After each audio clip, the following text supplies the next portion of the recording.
to Code Effectively. The topic for today is parameterized constructor. This is an important video. You must know what is a parameterized constructor in Java. So without wasting any time, let's start. You can see here is a class student, and in the class student we have global variables that are n1 and n2, or you can say these are the class variables, global variable, anything you want to say. As the name suggests, here is a method student. So we know when the name of a method and is similar to the name of the class name, then it is a constructor. Okay, but you can see here there is a one more constructor. So how to distinguish which is a default constructor and which is a parameterized constructor? We can know a parameterized constructor, as the name suggests, it will have parameters. Okay, that's why it is the parameterized constructor. So here you can see the student int a and int b. You can see here these are the parameters. So this signifies that this is the parameterized.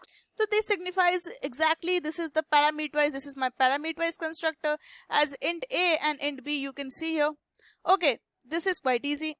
After this, what we are doing, let's say I want to make a dry run of this program. So you want a dry run, then you can see as the name suggests parameters, these are the parameters, so it is a parameterized constructor. But what is the exact use of the parameterized constructor is, like if these are n1 and n2, then you want to input the values of n1 and n2. If the user does not want to give any value to n1 and n2, what the program will do? Program have to give some values. So they will give the initial values, and we know that the initial values of int are 0 and 0. Okay, so we will just pass the program itself will pass with the default constructor n1 equals to 0 and n2 equals to 0. That's quite obvious and pretty simple. But if I want to pass some values, I say to the programmer, hey, I want to pass some values to n1 and n2 during the execution of the program. So what the programmer will do, he or she will make another constructor of parameterized type. Let's say I just put int a and int b. So I will ask the programmer, okay, user, hey, go and put the values. And when they will put the values of a and b, it will be n1 and n2. n1 and n2. So they will put the value n1, whatever the value of is assigned to a, and n2, whatever the value will be assigned to b. So this is the parameters. In this, the user will get the inputs. Okay, now let's see and run this with a proper void main. For example, during the object creation, you put the value of n1, let's say 13, and n2, let's say 15. Okay, if I make the statement like this, student ob is equal to new student, and without giving any parameters here, you can see there are no parameters here. It's a simple base. So this signifies that this will be my default constructor being called, because there are no parameters. So the student object will be created and this will be called.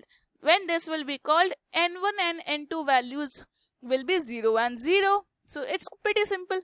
But in the second line, when I will make another object obj and new student n1 and num1 and num2, you can see here are two parameters being called. As in the student, you can see there are two parameters n1 and n2, num1 and num2. So whenever you will see these other parameters, it will go and check whether there is some type of a constructor with these type of parameters. It will go up and check.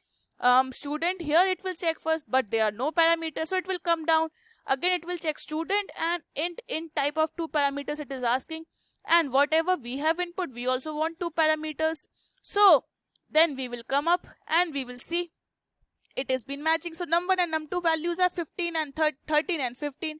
So we will come up and we will pass the value of a and b as num1 and num2. It will be a will be 13 and b will be 15. So, and a and b will assign the values to n1 and m2. n1 is equals to a, n2 is equals to b. So it will come, and a, what's the value of a? 13, and what's the value of b? 15. So 13 and 15 will be passed in n1 and n2.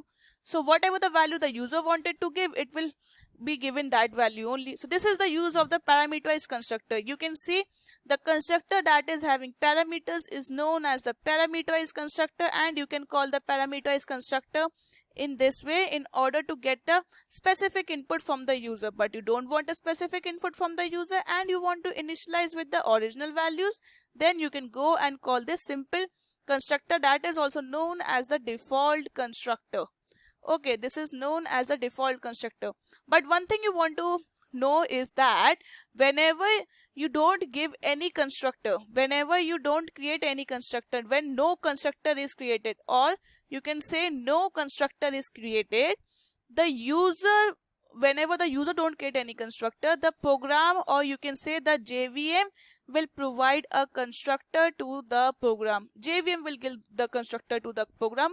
And what type of a constructor the JVM will give? It will give a default constructor in order to initialize the values to their default values, that is int will be initialized to 0, double will be initialized to 0.0, and so on.